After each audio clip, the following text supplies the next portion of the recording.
Hello students, welcome back to all of you. आज की class में हम नंबर थ्योरी का एग्जाम पेपर सॉल्व करेंगे।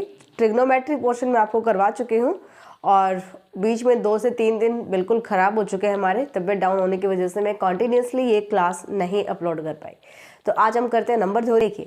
सबसे पहला क्वेश्चन क्या है, फर्स्ट क्वेश्चन का A part, prove that there are infinitely many pairs of integers xy satisfying x plus y equals to 100 and xy equals to 10 simultaneously।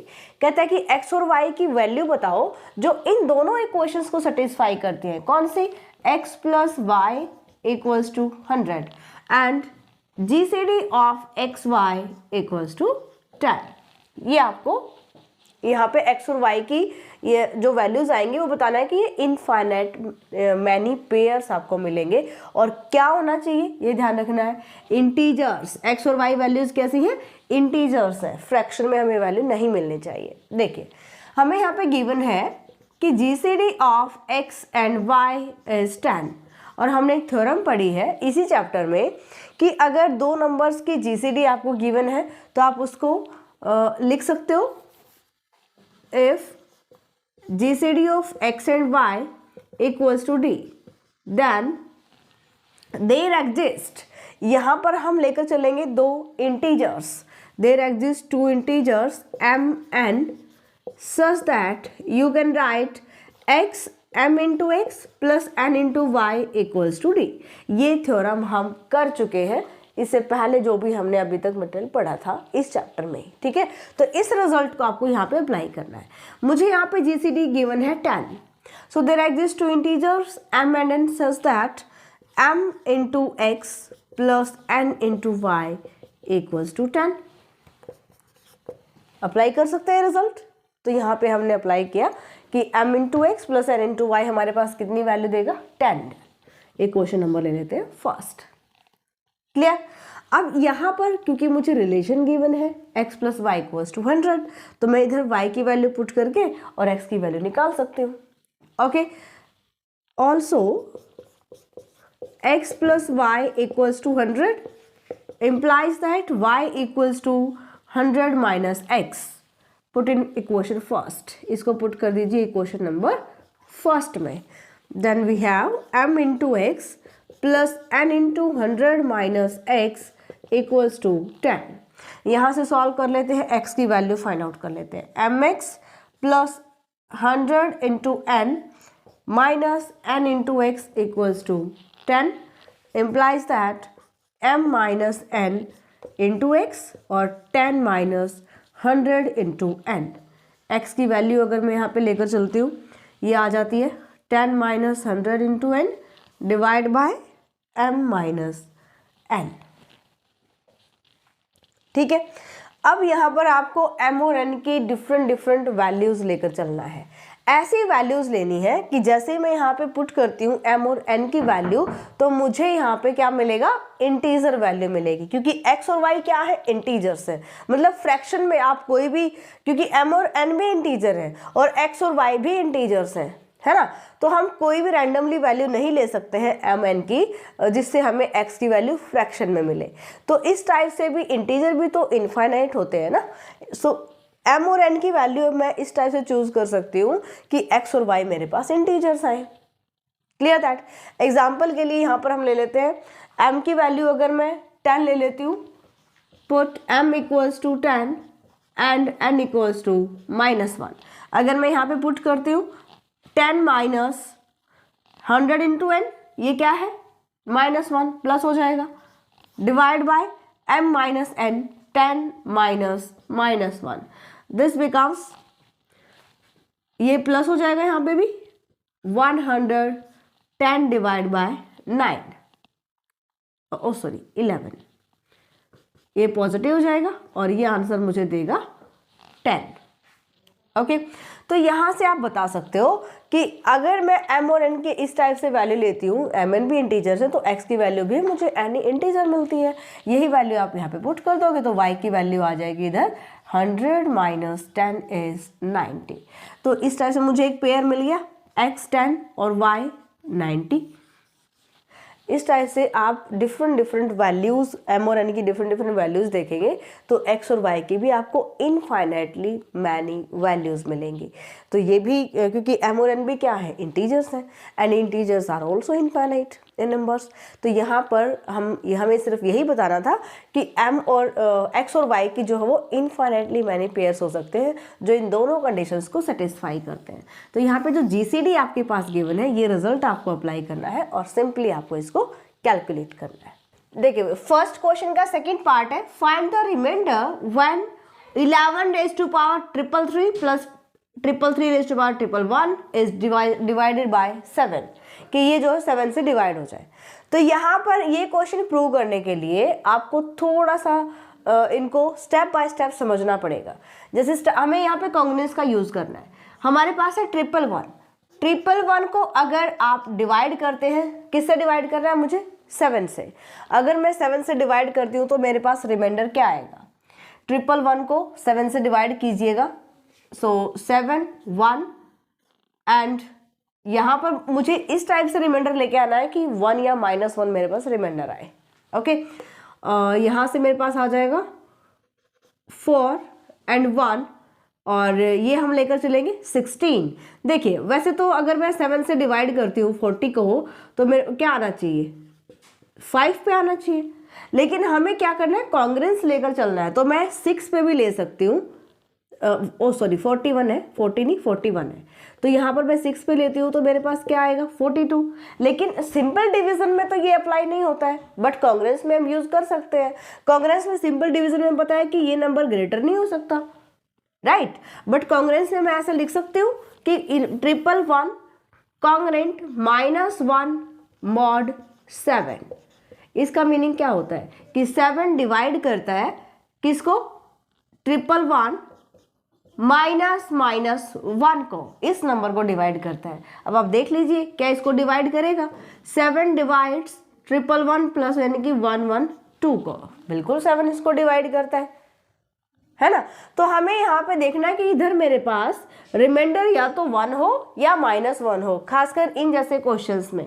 तो 111 को मैं इस टाइप से लिख सकती हूँ, मुझे चाहिए यहाँ पे, और ये हम किस लिए लेते हैं, ताकि हम ये जो पावर गिवन है ना, जैसे 333 गिवन है पावर, तो इसका हम यूज़ कर सकें। अब मैं बोथ साइड यहाँ पे पावर ले लेती हूँ, अप्लाई कर देंगे, 333 पावर अप्लाई कर देंगे, -1 रेज़ टू पावर 333 मॉड 7। अगर 7 ये इसके कॉन्ग्रुएंस है तो इनकी पावर अगर आप कर रहे हो, दोनों साइड सेम पावर कर रहे हो, तो ये नंबर भी कॉन्ग्रुएंट होगा मॉड 7 के, राइट। सॉल्व कर लेते हैं, 111 पावर रेज़ टू 333 कॉन्ग्रुएंट, -1 की पावर आप ऑड नंबर कर रहे हैं तो आपको क्या मिलेगा, -1 ही मिलेगा, -1 मॉड 7 लिख सकते हैं। एक क्वेश्चन नंबर ले लेते हैं फर्स्ट। जैसे हमने अभी 111 के केस में लिया है, सिमिलरली आप 333 के केस में 333 जो है इसके केस में लेकर चलोगे। कैसे, आपको देखना पड़ेगा, 333 को आप डिवाइड कीजिए 7 से, 7 4 28 एंड यहाँ से आ जाएगा हमारे पास 5 3। अगर मैं यहाँ पे करती हूँ 7 7 7 8 जा 56 हो जाएगा। अब देखते हैं यहाँ से, अगर हम इसको सॉल्व करें तो रिमाइंडर मेरे पास आ जाता है 4। अगर मैं इससे एक बड़ा नंबर ले लेती हूँ, इससे बड़ा नंबर क्या जाएगा, 7 8 56 पे जाएगा, 3 रिमाइंडर, यानी कि क्या मैं इसको ऐसे लिख सकती हूँ, 333 कॉन्ग्रुएंट। अगर मैं, जैसे मैंने यहाँ पे एक नंबर बढ़ा लिया था, माइनस कॉन्ग्रुएंट कर दिया था -1 से, है ना। यहाँ पे अगर जैसे कि अगर मैं प्रॉपर डिवाइड कर रही हूँ तो मेरे पास रिमाइंडर आता है 4। अगर मैं 7 8 जहाँ पर देखती हूँ तो मेरे पास 3, ये ज़्यादा आ जाते हैं क्योंकि 56 ग्रेटर हो जाएगा, कितने नंबर ग्रेटर है, 3। तो यहाँ पर क्या मैं ऐसा लिख सकती हूँ, -3 मॉड 7, या फिर मेरे लिए ये सही रहेगा 333 कॉन्ग्रुएंस 4 मॉड 7। कौन सा नंबर डिवाइड कर रहा है, ये वाला नंबर डिवाइड कर रहा है, ये वाला डिवाइड कर रहा है, देख लेते हैं। क्या 7 डिवाइड करता है, 333 में से आप -3 को माइनस कर दो, यानी 333 + 3 कितना हो जाएगा, 336। क्या 7 इसको डिवाइड करता है, तो हमारा आ गया इस कॉन्ग्रुएंस के अकॉर्डिंग। और इस कॉन्ग्रुएंस के अकॉर्डिंग अगर हम देखेंगे तो 7 डिवाइड करेगा, यहाँ से हमें क्या करना है, 333 में से जो रिमाइंडर हमारे पास है उसको माइनस कर देना है, राइट। So this is 9 2 3। देख लेते हैं कौन सा डिवाइड कर रहा है, 7। प्रॉपर डिवाइड कौन कर रहा है ना, 4, 28, यहाँ से मेरे पास रहेगा 5, 6, 7, 8 जहाँ पे ये प्रॉपर डिवाइड हो रहा है। यहाँ से देख लेते हैं 7, 4, 28 एंड दिस इज 4, 7, 7, ये भी प्रॉपर डिवाइड हो रहा है। तो यहाँ से आप ये ले सकते हैं, ये ले सकते हैं, इन दोनों में से आप किसी का भी यूज कर सकते हो। ठीक है, अगर यहाँ पे मैं लेकर चलती हूँ 333 कॉन्ग्रेंस 4 मॉड 7। ठीक है, अब यहाँ पर जैसे हमने दोनों साइड पावर ले लिया था 333, तो क्या यहाँ पर भी हम 111 पावर ले लें, तो ये तो बहुत बड़ा नंबर हो जाएगा। तो मुझे यहाँ से 1 या -1 को लेकर आना है।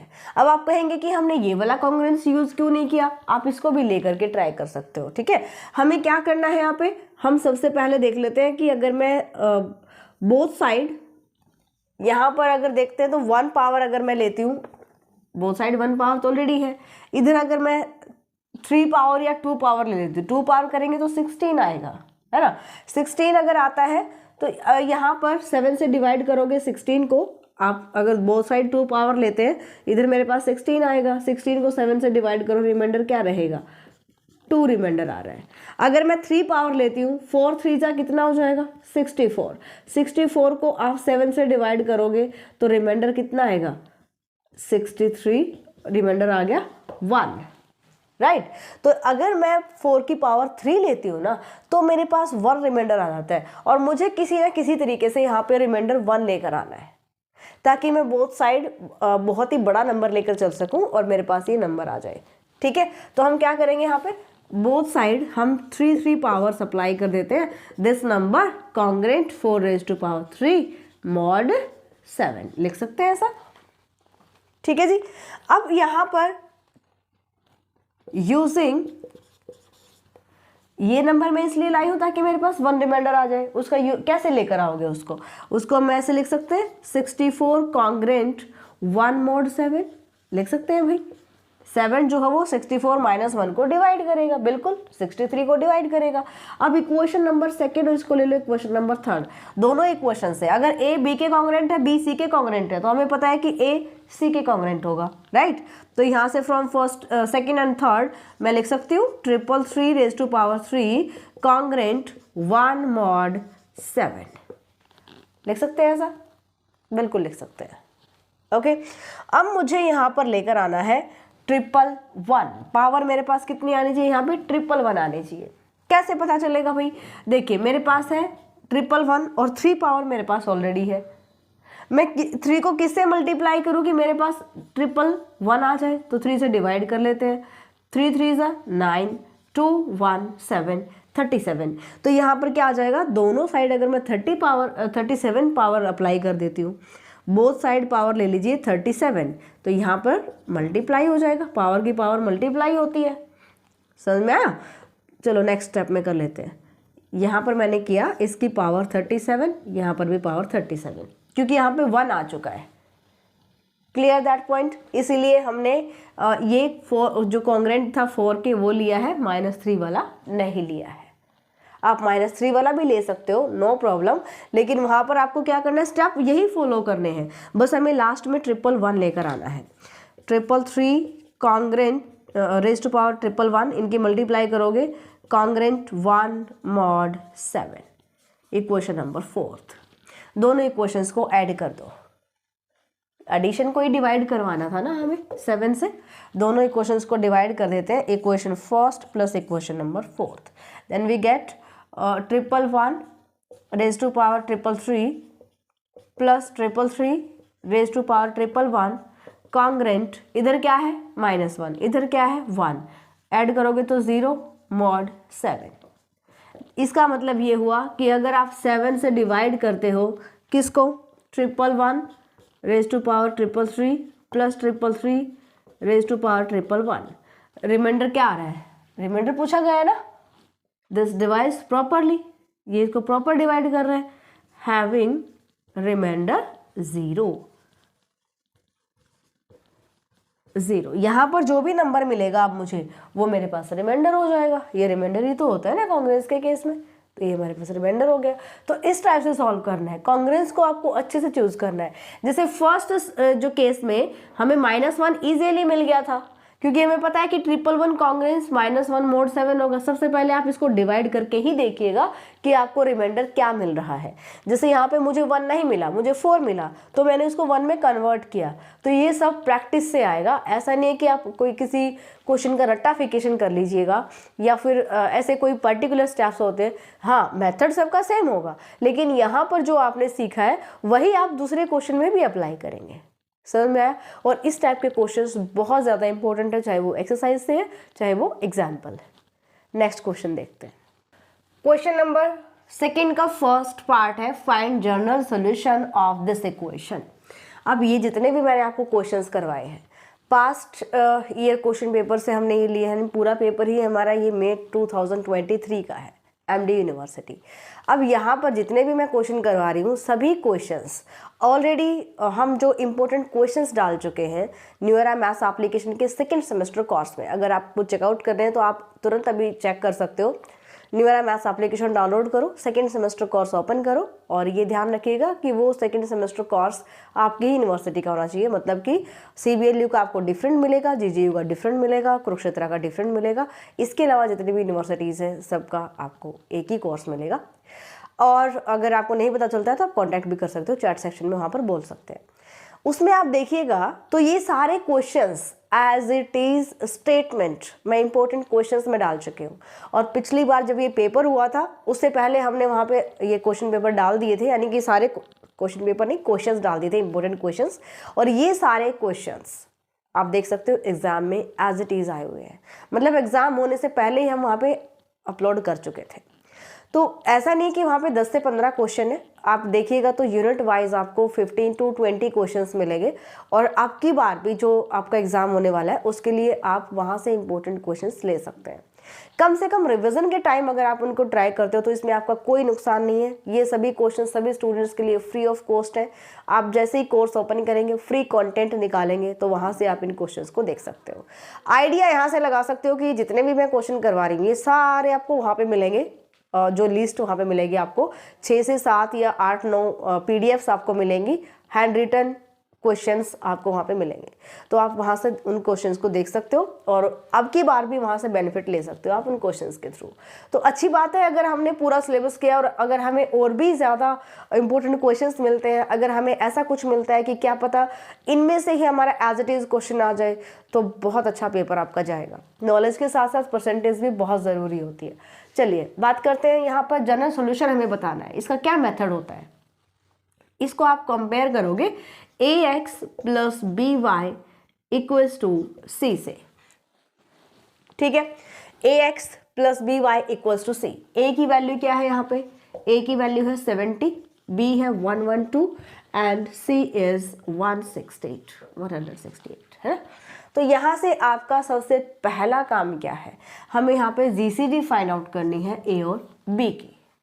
GCD तो निकाल लेंगे आप, ठीक है। तो GCD मैं यहाँ पे नहीं बता रही हूँ आपको, मतलब निकाल के दिखा रही हूँ। हमारे पास सबसे पहले हमें चाहिए GCD ऑफ AB, हमें ये फाइंड आउट करना है। So here GCD of 70 and 112 is, ये मैं डायरेक्ट लिख रही हूँ भाई, आप GCD तो निकाल ही सकते हैं। तो इसको आप सॉल्व कीजिएगा, दिस इज 14, हमारे पास क्या आ जाएगी 14। अब यहाँ पर आपको थोड़ा सा ये समझना है कि जो भी GCD आपके पास आई है, मैं इसको D ले लेती हूँ, राइट। GCD ऑफ AB हम क्या ले लेते हैं, D ले लेते हैं, ओके। अगर ये D डिवाइड करता है C को, D divides number C, then solution of equation first, मैं इसको इक्वेशन फर्स्ट लिख रही हूँ, पहले मैं आपको मेथड बता दे रही हूँ, okay. Then solution of equation first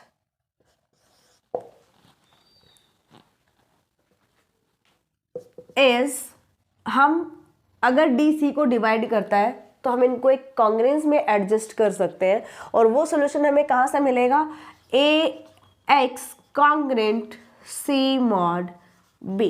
आपको ये कॉन्ग्रुएंस मिलता है अगर D जो है वो C को डिवाइड करता है।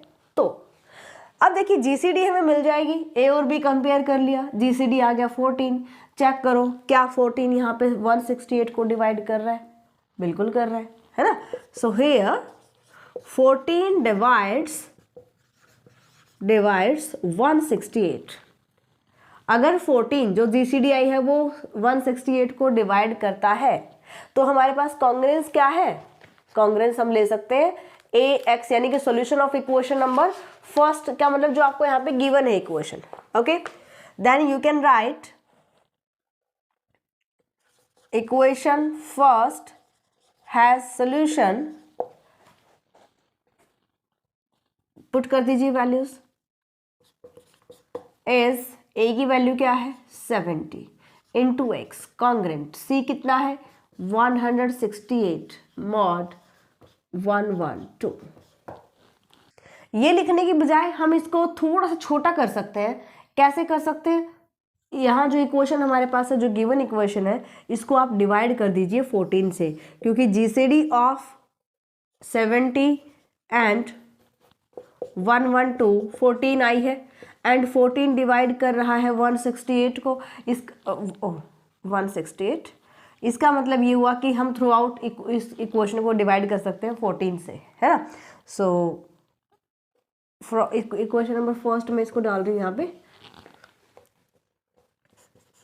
फ्रॉम इक्वेशन फर्स्ट अगर मैं 14 से डिवाइड करती हूँ तो मेरे पास जो इक्वेशन आएगी क्या आएगी 5x + 8y इक्वल्स टू 14 को अगर 1 एंड ठीक है 2 12, ठीक है जी।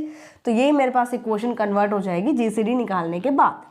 अब यहाँ पर हमें पता है कि सॉल्यूशन अगर डी सी को डिवाइड करता है, जीसीडी सी को डिवाइड करता है, तो सॉल्यूशन मेरे पास क्या आता है, ये अभी हमने लिखा था, ये सॉल्यूशन आता है। तो यहाँ से आप लिख दीजिए, अब मेरे पास ये ए नंबर हो जाएगा, ये बी हो जाएगा, ये सी हो जाएगा। ऑलराइट, तो अब आप क्योंकि कैलकुलेशन बहुत स्मॉल हो जाएगी यहाँ से, okay. So which is equivalent to congruence, इसको मैं किस में कन्वर्ट करूँगी, इस कॉन्ग्रुएंस में कन्वर्ट कर रही हूँ। ए मेरे पास है 5 इंटू एक्स, कॉन्ग्रुएंट सी 12 मॉड 8 लिख सकते हैं। यहाँ से आप बता सकते हो which is equivalent to this congruence, ठीक है भाई। यहाँ से मुझे x की वैल्यू बतानी है। अब क्या मैं इसको ऐसे लिख दूँ भाई कि 0 कॉन्ग्रुएंट 8 मॉड्स 8 जो है वो डिवाइड करेगा 0 - 8 को, बिल्कुल डिवाइड करेगा, ठीक है। अब यहाँ पर जो मेरे पास दोनों इक्वेशंस आई हैं इनका हम यूज़ करते हैं, दोनों को ऐड कर देते हैं। जैसे ही ऐड करोगे, adding both equation, adding these two equations, 5x congruence 20 mod 8, clear. अब ये हमने डिवाइड क्यों किया है, क्योंकि हम यहाँ पे थ्रू आउट 5 से डिवाइड कर सके, ये भी 5 का मल्टीपल, ये भी 5 का मल्टीपल, इसलिए मैं यहाँ पे 8 लेकर के आई हूँ। समझ में आया। हमने जो दूसरा कॉन्ग्रुएंस लिया है यहाँ पर आप लिख सकते हो एंड देखिए ये तो हमारे पास आ गया इसका सॉल्यूशन, ये हम एक और कॉन्ग्रुएंस लेकर आए ताकि मैं दोनों को ऐड करूँ तो मेरे पास क्या आ जाएगा 5 का मल्टीपल। यहाँ से आप जैसे ही 5 से डिवाइड करोगे आप इसको ऐसे लिख सकते हो x कॉन्ग्रुएंट 4 मॉड 8 लिख सकते हैं ऐसा। 8 डिवाइड कर रहा है किसको, 8 डिवाइड्स x - 4 को, ठीक है। इसको आप कैसे लिख सकते हो, by definition of divisibility x - 4 equals to 8 into K, यानी कि x इक्वल्स टू 4 + 8 इंटू के। तो ये मेरे पास आ जाती है किसकी वैल्यू, x की वैल्यू। के यहाँ पे कोई भी इंटीजर, के यहाँ पे क्या होता है, एनी इंटीजर। ऑलराइट, अब मेरे पास x की वैल्यू आ गई तो मुझे यहाँ से y की वैल्यू बतानी है। y की वैल्यू आप किस रिलेशन से बता सकते हो, यहाँ से बता सकते हो। ये आप y की वैल्यू निकालिए, x की वैल्यू पुट कीजिए और y की वैल्यू यहाँ से हम सॉल्व कर सकते हैं। तो हमें चाहिए क्या था, जनरल सॉल्यूशन। जनरल सॉल्यूशन का मतलब होता है कि आपकी जो वैल्यू आएगी वो कांस्टेंट इस टाइप के k या इस एनी कांस्टेंट में आएगी। तो यहाँ पर हमारे पास क्या आ जाती है, x की वैल्यू आ गई 4 + 8 इंटू के, इसको पुट कीजिए, put in equation 5x + 8y equals to 12। ये ज़रूरी नहीं था कि आप यहाँ पे इसको डिवाइड करना, मान लीजिए स्टेप आप भूल जाओ कि 14 से डिवाइड करें, नहीं करें तो आप डायरेक्ट भी लिख सकते हो जैसे यहाँ पे लिखा है, ठीक है। तो यहाँ पर ऐसा मल्टीपल ले आओ जो 70 से डिवाइड होता है, वहाँ से भी कर सकते हो, नो प्रॉब्लम, ऑलराइट। और अगर ज़रूरी नहीं है कि आप इसको इस टाइप से लिखोगे, आप डायरेक्ट भी कर सकते हो यहाँ से। मान लीजिए आपको नहीं ध्यान रहता है कि हमें यहाँ पे कुछ ऐसा कॉन्ग्रुएंस लेकर आना है कि ये दोनों जो हो वो डिवाइड हो जाए एक नंबर से, ओके। तो यहाँ से आप लिख सकते हो 1 1 2 डिवाइड्स, ये किसको डिवाइड करेगा, 70x माइनस 168 को डिवाइड करेगा। इसका मतलब 70x minus 168 equals to 112 into के, और यहाँ से आप x की वैल्यू निकाल सकते हो, आप बाद में डिवाइड कर सकते हो, नो प्रॉब्लम। इतना कुछ अगर आपको ध्यान नहीं रहता है तो आप डायरेक्ट कर दीजिए। हम कॉन्ग्रुएंस की डेफिनेशन लगाएंगे सबसे पहले, फिर डिविजिबिलिटी की डेफिनेशन अप्लाई करेंगे, एंड देन हम x की वैल्यू निकाल देंगे। इस x की वैल्यू को उठाओ और इस इक्वेशन में पुट कर दो। अगर आपने ये काम नहीं किया है, डायरेक्ट ये कर दिया, तो भी आपका क्वेश्चन गलत नहीं होगा, ओके। यहाँ से आपको x की वैल्यू पुट करना है, y की वैल्यू निकाल लेना है। These are the solution of this equation. Clear. Question number 2 का बी पार्ट देखिए, बहुत ही छोटा सा क्वेश्चन है। Find remainder when 15 factorial divided by 17। आपको रिमाइंडर बताना है। तो यहाँ पर हम किसका यूज़ करेंगे, ये हम यूज़ करेंगे विल्सन थ्योरम का। क्या होते हैं Wilson theorem, if P is any prime number,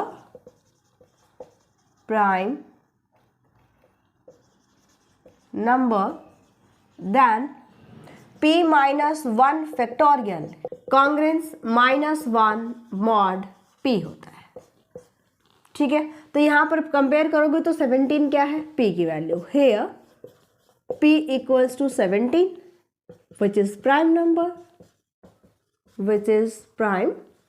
number, यहाँ से आपको क्योंकि फैक्टोरियल आ गया ना, तो ध्यान रखोगे विल्सन थ्योरम अप्लाई होगी, ऑलराइट। देन बाय विल्सन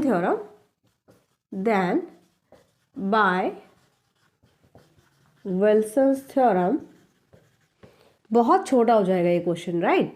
हमारे पास है p माइनस 1, तो यानी कि 17 minus 1 factorial congruent minus 1 mod 17 लिख सकते हैं।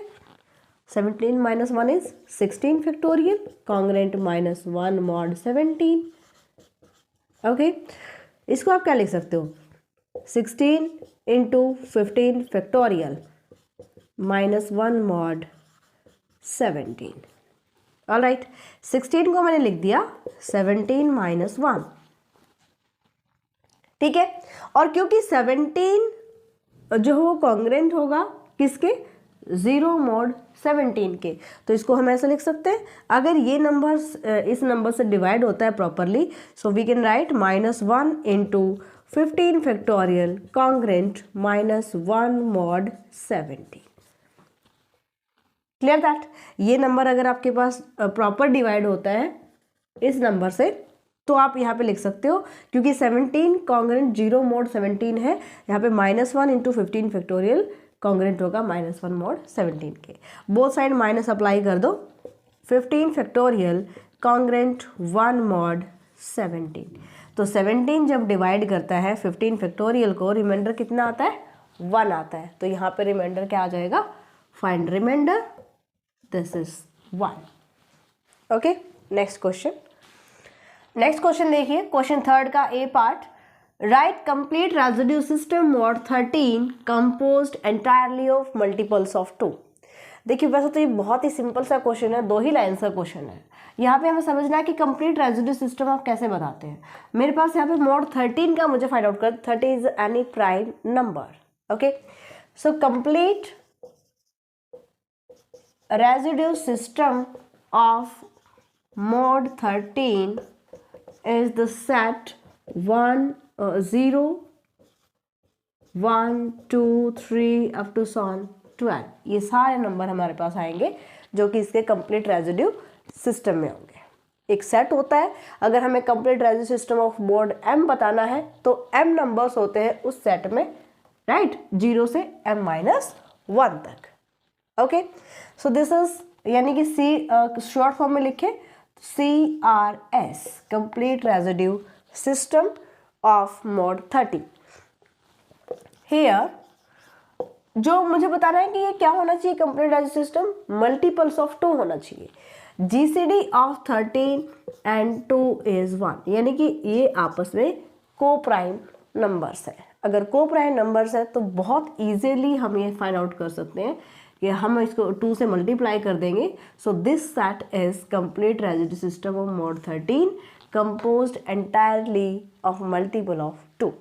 ओके, सो यहाँ से लिख सकते हो 0 into 2, 1 into 2, 2 into 2, 3 into 2, 4 into 2, 5 into 2, 6, 7, 8, 9, 10, 11, 12. This is complete resistive system of mod 13। यहाँ से मेरे पास आ जाएगा set 0, 2, 4, 6, 8, 10, 12, 14, 16, 18, 20, 22, 24. This is complete residue system mod 13 composed entirely of multiples of 2। तो 2 के मल्टीपल्स में हमसे पूछा गया था, और अगर 13 और 2 जो भी आपको गिवन है, यहाँ पे जो m की वैल्यू होती है, अगर ये इन दोनों की जीसीडी 1 है तो हम डायरेक्टली इसके रेजिड्यू जो भी सेट ऑफ रेजिड्यू हमारे पास है कंप्लीट रेजिड्यू ऑफ मोड 13, इसको हम 2 से मल्टीप्लाई कर देंगे और ये सेट हमारे पास आ जाएगा। ओके, नेक्स्ट क्वेश्चन है क्वेश्चन 3 का सेकेंड पार्ट हमारे पास है। कहते हैं कि find highest power of 6 contained in 500 factorial. यहाँ पर हम यूज़ करेंगे डी पॉलीगेंस फॉर्मूला। अगर आपने डी पॉलीगेंस फॉर्मूला अभी तक कंप्लीट डिटेल से नहीं पढ़ा है तो वीडियो के डिस्क्रिप्शन में आपको लिंक मिल जाएगा, आप उस वीडियो को देखिएगा तो कंप्लीट समझ में आ जाएगा आपको। ठीक है, तो ये क्वेश्चन हमें कैसे करना है, देखिए हमें बताना है हाईएस्ट पावर ऑफ 6। तो सबसे पहले हम जो भी नंबर दिया होता है इसके प्राइम फैक्टराइजेशन करेंगे। ओके, तो सबसे पहले हम देखते हैं यहाँ पे 6 को हम लिख सकते हैं 2 इंटू 3। प्राइम फैक्टराइजेशन में आपने इसको ब्रेक कर लेना है। अब हम हाईएस्ट पावर ऑफ 2 निकाल लेंगे, highest power of 3। Prime factorization में क्यों करना है, क्योंकि डी पॉलीगेंस फॉर्मूला अगर हम अप्लाई करेंगे for the highest power of any number, उसके लिए हमें प्राइम नंबर चाहिए। ऑलराइट, 2 और 3 प्राइम नंबर हो गए। सो नाउ हम यहाँ पे 2 और 3 दोनों का अलग अलग फाइंड आउट करेंगे। Highest power of 2 in 500 factorial कैसे निकालेंगे भाई? हाईएस्ट पावर अगर हमें फाइंड आउट करनी है, so greatest integer 500 divide by 2 plus 500 divide by 2 square. आप यहाँ पे पावर एक एक बढ़ाते जाइए। 500 divide by 2 cube plus 500 divide by 2 raise to power 4, 500 divide by 2 raise to power 5। कहाँ तक लेना है आपको? ये देखिए, हमें जो ये ब्रैकेट्स हम यूज़ कर रहे हैं, this is the greatest integer, और यहाँ से हमारे पास क्या आता है, एक क्वोशिएंट हमें मिलता है, यानी कि हमें यहाँ पे आंसर मिलेगा। कब आंसर मिलेगा? जब आप मान लीजिए हम इसको सॉल्व कर रहे हैं, तो आप जब इसको 2 रेज टू पावर 4 से 500 को डिवाइड करोगे तो आपको जो आंसर मिल रहा है उसका इंटीग्रल पार्ट हमें लेना है। अभी बताते हैं, हम इसको लिखते जा रहे हैं। 500 divide by 2 raise to power 7 plus 500 divide by 2 raise to power 8 plus 500। जब तक लिखना है जब तक जो डिनोमिनेटर है वो न्यूमरेटर से बड़ा नहीं आ जाता। 2 रेज टू पावर 8 और 2 raise to power 9, 2 raise to power 9 जो हमारे पास होगा वो नंबर आई थिंक 512 होगा, जो कि ग्रेटर होगा 500 से। जैसे ही 512 से आप 500 को डिवाइड करोगे, आंसर क्या मिला? 0। तो इसके बाद जितने भी आपके पास पावर्स आएंगे, 500 अगर मैं आगे लिखती हूँ 500 divide by 2 raise to power 10, इस तरह से चलते जाएंगे तो इनका आंसर 0 आएगा, क्योंकि 2 रेज टू पावर 10 से अगर आप 500 को डिवाइड करोगे तो इंटीग्रल पार्ट आपको लेना है। जैसे डिवाइड करोगे 0 पॉइंट समथिंग जाएगा, तो हमें सिर्फ 0 0 को लेना है। तो इसके बाद जितने भी नंबर्स आएंगे ना, सारे 0 हो जाएंगे, इसलिए हम इसको वहीं पर स्टॉप कर देंगे 500 divide by 2 raise to power 9 पर। ओके, इसको सॉल्व करते हैं। हमें अभी हमने बताया कि इसको सॉल्व करेंगे तो हमें जो आंसर मिलेगा डिवाइड करने के बाद उसका इंटीग्रल पार्ट लेना है। अब इसको, ये तो प्रॉपर डिवाइड हो रहा है, 250 हो गया। यहाँ से 2⁴ आप 500 को डिवाइड कीजिए। 4 से जैसे ही आप डिवाइड करेंगे और आपको इसका चाहिए इंटीग्रल पार्ट। ओके, 4 से मैंने डिवाइड किया, 1 देन 2 5, ये भी प्रॉपर डिवाइड हो गया। इसके बाद 8 से जब आप डिवाइड करोगे तो पॉइंट्स में आएगा, तो पॉइंट से पहले वाला इंटीग्रल पार्ट हमें लेना है, तो ये आ जाएगा 62 एंड इसको आप करते जाइए डिवाइड। लास्ट में जो मेरे पास आंसर आएगा ये आ जाएगा 0, क्योंकि 2⁹ इज ग्रेटर देन 500 और 2⁹ से अगर आप 500 को डिवाइड करोगे तो उसका जो इंटीग्रल आंसर जो होगा वो 0 हो जाएगा। तो इन सारे टर्म्स को अगर मैं ऐड कर दूं, ये सारे आपको लिखने हैं बाकायदा, आपको डैश डैश नहीं करके छोड़ना है। जो भी आपका आंसर आएगा यहाँ पे इंटीग्रल पार्ट आपको यहाँ पे लिखना है। ओके, इसका जो आंसर आ रहा है ये आपके पास आ रहा है 494। सबको हम ऐड कर देंगे। सिमिलरली हाईएस्ट पावर ऑफ 3 इन 500, ये आप किससे फाइंड आउट कर रहे हो? डी पॉलीगन्स फॉर्मूला से। ये आ जाएगा आपके पास 500 divide bye 3 plus 500 divide bye 3 square, क्योंकि 3 प्राइम नंबर है ना, इसलिए हमने इसको ब्रेक किया है। यहाँ पे होता है n, हमें बताना होता है highest power of p in n factorial. So n by p plus n by p square, n by p cube, इस टाइप से चलते हैं। Plus 500 divide by 3⁴ plus 500 divide by 3⁵ plus 500 divide by 3⁶, 500 divide by 3⁻7। देख लेते हैं कहाँ तक हमारा 0 आएगा, उसके बाद के सारे नंबर्स हमारे पास क्या रहेंगे? 0 रहेंगे। 3⁻6 इज ग्रेटर देन 500, और यहाँ से जैसे 3⁻6 से आप 500 को डिवाइड करोगे, आपका जो आंसर होगा 0 पॉइंट समथिंग जाएगा। हमें इंटीग्रल पार्ट ले रहा है, तो इसका आंसर भी 0, इसका आंसर भी 0, आगे के लिखने की जरूरत ही नहीं है। समझ में आ गया? यहाँ से जब आप सॉल्व कीजिएगा तो 3 से आपको डिवाइड करना है, 1 देन 6 2 0 6 पॉइंट समथिंग जाएगा, तो मेरे पास ये आ जाएगा इसका इंटीग्रल पार्ट। क्वोशिएंट का इंटीग्रल पार्ट हमें लेना है, this is the greatest integer. Okay, next आप 9 से डिवाइड करोगे, यहाँ पे भी आपको इंटीग्रल पार्ट ही लेना है। आगे चलते जाएंगे तो सबका इंटीग्रल पार्ट लेना, पॉइंट के बाद वाला हमें आंसर नहीं लेना है। ये आ जाएगा 55 प्लस 18 प्लस 6 प्लस 2 प्लस इसका आ जाएगा मेरे पास 0, और लास्ट वाले टर्म चाहे ना भी लिखो, क्योंकि इसी का 0 आ गया तो इससे आगे तो टर्म 0 ही आंसर देंगे। ओके, इनको ऐड करते हैं तो आंसर हमारे पास आता है 247। ठीक है, अब 6 के हमने पहले प्राइम फैक्टराइजेशन किया, अब मुझे दोनों का हमने अलग अलग फाइंड आउट कर लिया। हमें बताना है हाईएस्ट पावर ऑफ 6 इन 500, तो कैसे बताएंगे हम? Minimum of highest power of 2 in 500 and minimum of 3 highest power of 3 इन 500। इसका आंसर क्या आया है? 494, इसका 247। तो ये आ जाएगा, अगर मुझे 6 का बताना है हाईएस्ट पावर इन 500, तो दोनों का मिनिमम वैल्यू कौन है? 247। This is your answer. है ना, बहुत ही सिंपल सा क्वेश्चन, लेकिन ये डेफिनेटली पूछा जाता है, और इस चैप्टर का ये डी पॉलीगन्स फॉर्मूला जो है वो मोस्ट इंपॉर्टेंट मेथड भी है, और इससे रिलेटेड क्वेश्चन भी इंपॉर्टेंट है। नेक्स्ट क्वेश्चन देखते हैं। नेक्स्ट क्वेश्चन देखते हैं, फोर्थ का first part. Prove that product of D divides N, D is divisor of N, D divides N, D raise to power D plus N by D, ये जो power में ही है इसके साथ n by D equals to n raise to power sigma n। Sigma n यहाँ पे क्या होता है? Sum of all divisors of n। ठीक है, sigma n sum of all divisors of n। तो ये हमें प्रूव करना है। इसके लिए आपको बेसिक भी समझना बहुत ज़रूरी है क्वेश्चन के लिए, और उसका लिंक भी आपको वीडियो के डिस्क्रिप्शन में मिल जाएगा। अगर डिटेल से आपको समझना है कि डी यानी कि डिवाइजर ऑफ एन क्या होते हैं, sum of divisor of n, sigma n जिसको हम कहते हैं, ठीक है, तो वो आप डिटेल से देख सकते हो। हम लेकर चलते हैं, let D1 D2 up to so on DR be all positive divisors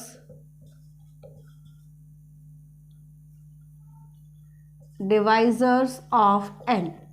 हमने यहाँ पे लिया d1 d2 dr, ये सारे n के पॉजिटिव डिवाइजर्स हैं। ऑलराइट, अगर d1 n का डिवाइजर है तो क्या हम ऐसे लिख सकते हैं n by d1 n by d2 up to so on n by dr, ये भी n के ही डिवाइजर होंगे। Also positive divisor of n। ठीक है, तो ये भी n के डिवाइजर है, ये भी n के डिवाइजर है। अगर मैं सिग्मा n की बात करूं, अगर ये डिवाइजर हमारे पास है, इस फॉर्म में सिग्मा n मेरे पास क्या आ जाएगा d1 plus d2 plus up to so on dr, क्योंकि सिग्मा n क्या होता है सम ऑफ ऑल डिवाइजर्स। तो ये डिवाइजर हमने लिए n के, और इस फॉर्म में and sigma n is also equals to n by d1 n by d2 plus up to so on n by dr। Equation number first, equation number second. ठीक है, तो सिग्मा n मेरे पास दो फॉर्म में आ जाता है। अगर ये पॉजिटिव डिवाइजर है तो ये भी हमारे पास क्या होंगे पॉजिटिव डिवाइजर होंगे, किसके n के। ओके, अब यहां से हम लेकर चलते हैं p, product of all divisors, product of d divides n d raise to power d plus n by d। हमने देखा कि d divides n, d n को डिवाइड करता है, d1 n को डिवाइड करता है, तो मैं यहाँ पे क्या पुट कर देती हूँ d1 पुट कर देती हूँ, मुझे प्रोडक्ट करना है, right. So d1 raise to power d1 plus n by d1 into d2 plus n by d2 up to सॉन, इन सब के हम मल्टीप्लाई कर रहे हैं dr plus n by dr ले सकते हैं। Clear that. दूसरी फॉर्म क्या है डिवाइजर्स की, ये दूसरी फॉर्म है। Also p equals to product of, यहाँ पे n बाय d फॉर्म में डिवाइजर्स हैं। ऑलराइट, दैट मीन्स हम यहाँ पे लिखेंगे n by d divides n, जैसे d डिवाइजर था n का, ऐसे ही n बाय d भी डिवाइजर होगा n का। ओके, हियर हमने d को कन्वर्ट कर देना है n बाय d से, तो इधर मैं लिख देती हूँ n बाय d इसकी पावर में n by d plus n divide by n by d, लिख सकते हैं ऐसा। ये हमें कहाँ से लिया है, लेफ्ट हैंड साइड लेकर चले हैं। अगर ये डिवाइजर है तो ये मेरे पास आ जाएगी लेफ्ट हैंड साइड, इसको हम p ले लेते हैं, product of all divisor of this form. ये मेरे पास डिवाइजर थे तो इनकी फॉर्म ये इस टाइप से कन्वर्ट हो जाएगी। यहाँ से अगर हम देखें तो n बाय डी भी डिवाइजर है, अगर d डिवाइजर है n का तो n बाय डी भी डिवाइजर होगा, तो n by D divides n, d को चेंज कर दो n बाय डी से हर प्लेस पर, यहाँ पर भी, यहाँ पर भी और यहाँ पर भी। ओके, इसको ले लेते हैं equation number third. First second हम ले चुके हैं, और इसको ले लेते हैं इक्वेशन नंबर फोर्थ। इसको थोड़ा सा सिंप्लीफाई कर लो, product of n by d divides n, ये फॉर्म चल रही है, एंड यहाँ पर n by d divides n by d raise to power n by d plus, यहाँ से इसको आप करोगे रेसिप्रोकल n बाय d, या n से n कैंसिल कर दो प्लस d, ये इस फॉर्म में आ जाएगा। ठीक है, इक्वेशन नंबर फोर्थ। हमने सिर्फ इसको सॉल्व किया और कुछ भी नहीं किया, बाकी सारा as it is. Clear that. अब हम थोड़ा सा इसको सिंप्लीफाई कर लेते हैं, क्योंकि मेरे पास इस फॉर्म में जो डिवाइजर्स हैं वो ये वाले डिवाइजर्स हैं। जैसे यहाँ पे मैंने d1 d2 dr का यूज़ किया, इसको हम थोड़ा सा और यूज़ कर लेते हैं। दिस इक्वल्स टू, प्रोडक्ट हमने बोला है तो n, सबसे पहले हम लेकर चलते हैं n by d1, here n by d1 raise to power n by d1 plus d1 into n by d2 raise to power, जहाँ पर d है वहाँ पे d2 चेंज कर दीजिए, d2 plus d2 up to so on n by dr, n by dr plus dr। Clear that. तो ये मेरे पास आ जाएगी जब ये डिवाइजर होंगे then product of all this divisor, left hand side जो हमारे पास है। ठीक है भाई, इसको सॉल्व कर लेते हैं। सॉल्व कैसे करेंगे, यहाँ से जो न्यूमरेटर का की जो पावर है उसको अलग कर लीजिए, डिनोमिनेटर की अलग पावर कर लीजिए। इसको मैं यहाँ लिखती हूँ n raise to power n/d1 plus d1, ये हमारे पास है base, into n raise to power n/d2 plus d2 up to so on n raise to power, थोड़ा सा बड़ा ले लेते हैं इसको, n/dr प्लस dr। ये न्यूमरेटर हो गया। डिनोमिनेटर पर आ जाइए, d1 raise to power n/d1 plus d1, d2 raise to power n/d2 plus d2 plus up to so on n/dr raise to power n/dr plus dr। सही है। यहाँ पर देखिए आप इक्वेशन नंबर 3 से d1 plus n/d1, d1 plus n/d1, तो ये जो पूरी की पूरी टर्म है इसकी वैल्यू मैं पुट कर सकती हूँ p फ्रॉम इक्वेशन 3 का यूज़ करके। लेफ्ट हैंड साइड पर क्या चल रहा है, p के इक्वल चल रहा है, राइट। तो इसको मैंने लिख दिया, इस पूरे की वैल्यू इधर लिख रही हूँ मैं, इस पूरे की वैल्यू मैं p पुट कर सकती हूँ, कर सकती हूँ। यहाँ से देख लेते हैं, इस p को उठाओ, यानी ये जो मेरे पास पूरा डिनोमिनेटर है लेफ्ट हैंड साइड पर ले जाओ, p² इज इक्वल्स टू, यहाँ से जो न्यूमरेटर है इसको हम सॉल्व करते हैं। इसको मैं ऐसे लिख सकती हूँ n raise to power n/d1 into n raise to power d1। फिर ये तो फर्स्ट स्टेप को मैंने सॉल्व किया, सेकेंड स्टेप देख लेते हैं, n raise to power n/d2 into n raise to power d2, powers add हो जाएंगी, बेस सेम है, up to so on n raise to power n/dr into n raise to power dr। ठीक है, यहाँ से इन टर्म्स को इकट्ठा कर लीजिए, ये सारे मल्टीप्लाई में है, n raise to power n/d1, n raise to power n/d2 up to so on n raise to power n/dr, multiply by n raise to power d1, n raise to power d2 up to so on n raise to power dr। यहाँ पर base same है, power add कर दो, n raise to power n/d1 plus n/d2 plus up to so on n/dr। इसी तरीके से यहाँ पे n raise to power d1 plus d2 plus up to so on dr, r तक है ये। तो ये जो n/d1, n/d2, n/dr ये क्या थे, डिवाइजर थे n के, यानी कि इनका सम कर दोगे तो किसके इक्वल आएगा, सिग्मा n। यहाँ पर भी डिवाइजर है, इनका सम करोगे तो सिग्मा n। ये हमारे पास रही वैल्यूज़, इनको उठाओ पुट कर दीजिए। इधर मेरे पास चल रहा है p² लेफ्ट हैंड साइड पर, यहाँ पर वैल्यू पुट करोगे n raise to power sigma n into n raise to power sigma n, यहाँ पर भी सिग्मा n, ये भी क्योंकि दोनों ही डिवाइजर्स है, right. So this equals to n raise to power 2 into n raise to power 2 into sigma n। इसको आप ऐसे लिख सकते हो n raise to power sigma of n raise to power 2, both side under root ले लीजिए, p equals to n raise to power sigma n। यही मैं प्रूव करना था। p क्या था, प्रोडक्ट ऑफ दिस फॉर्म, ये हम p लेकर चले हैं, product of d divides n d raise to power d plus n by d, इसको हम लेकर चले हैं p product of this. Okay, next question है ये quadratic residue and non residue system से। Show that 20 is a quadratic residue of 31 using Euler's criterion। या आप ऐसे बोल सकता है determine whether the congruence x square congruent 20 mod 31 is solvable or not। आप बताइए कि solvable है या नहीं है। तो यहाँ पर हम Legendre symbol का यूज़ करेंगे। Sorry, we have Legendre of 21/31।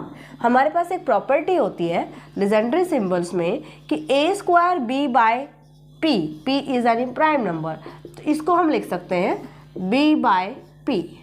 Okay, तो यहाँ से हम इसकी फैक्टराइजेशन कर लेते हैं।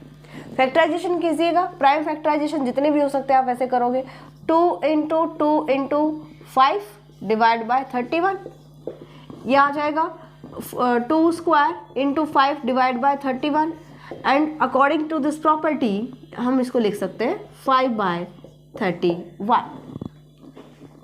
Clear that. तो इसका सॉल्यूशन निकालने के लिए हम यहाँ पे यूज करेंगे एलर्स क्राइटेरियन। क्या होता है एलर क्राइटेरियन? बाय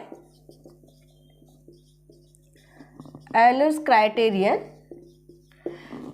अगर ये हमें कंपेयर करते हैं तो b की वैल्यू मेरे पास है, अगर b और p की GCD है 1, यानी कि ये अगर कोप्राइम है, तो हम यहाँ पे लिख सकते हैं 5/31, लेजेंडर सिंबल ऑफ 5/31। ये ब्रैकेट सिंबल ब्रैकेट नहीं है, लेजेंडर सिंबल होता है। इसका बहुत बढ़िया डेफिनेशन है और हमें सबसे पहले समझना पड़ेगा कि quadratic residue, quadratic non residue क्या होते हैं। अगर आपने चैप्टर नहीं किया है तो लिंक आपको वीडियो के डिस्क्रिप्शन बॉक्स में मिल जाएगा, वहां से आप इसको देख सकते हो, ठीक है। सो 5 रेज टू पावर यानी b raise to power, p किसको इंडिकेट कर रहा है? 31 को, okay. p minus 1/2, p minus 1 यानी कि 31 माइनस 1/2, ठीक है। Sorry, not equal, congruence.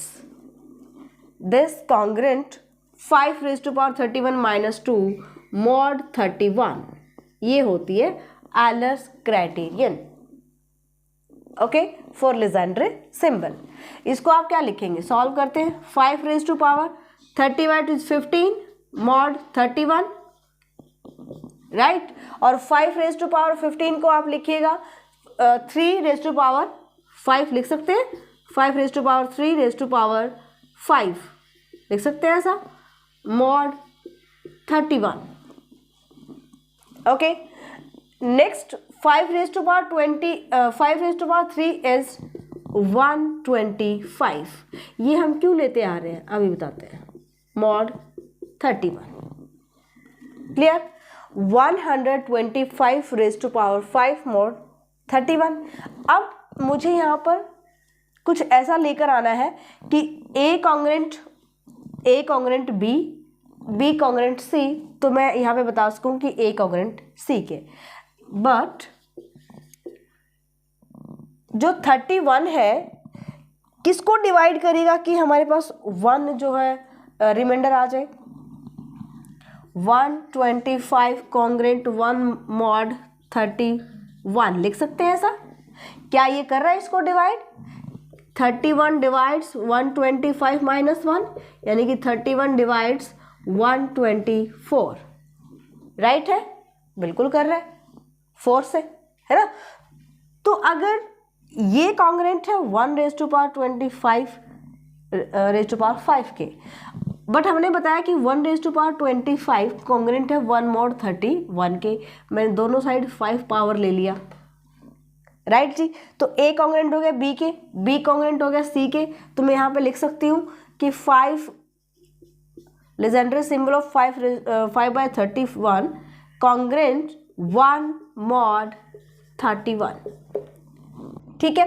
That means हम यहाँ पे बता सकते हैं, हमने लिया था यहाँ पे लेजेंडर सिंबल ऑफ 21/31, ये किसके इक्वल आया? 5/31, and this is congruent 1 mod 31. By definition of quadratic residue, we can say that therefore 20 is quadratic residue of 31. Hence this congruence is solvable और यही आपको प्रूव करना है। Clear that? इसके जितने भी शॉर्ट क्वेश्चंस हैं अभी हमने जो चेक किए हैं, 3 जो क्वेश्चंस है ट्रिग्नोमेट्री से, 3 नंबर थ्योरी से हैं, सारे क्वेश्चंस आपको विद सॉल्यूशन टेलीग्राम पर प्रोवाइड कर दिए जाएंगे, क्योंकि काफ़ी टाइम हो गया है क्लास के चलते चलते, और बहुत ही सिंपल से क्वेश्चन, उनके जो आंसर्स हैं बहुत ही सिंपल से हैं, सॉल्व करके आपको टेलीग्राम ग्रुप पर मिल जाएंगे, आप वहां पर देख सकते हो। जिन स्टूडेंट्स ने एप्लीकेशन डाउनलोड कर रखा है, टेलीग्राम ग्रुप नहीं है, तो आपको फ्री स्टडी मटेरियल में मिल जाएंगे, आप वहां पर भी देख सकते हैं। मिलते हैं नेक्स्ट क्लास में, अच्छे से तैयारी कीजिए। अगर आप कंप्लीट सिलेबस करना चाहते हैं तो new era maths application download कर सकते हैं, अपने फ्रेंड्स में भी इस इन्फॉर्मेशन को शेयर कीजिएगा। Bye, take care.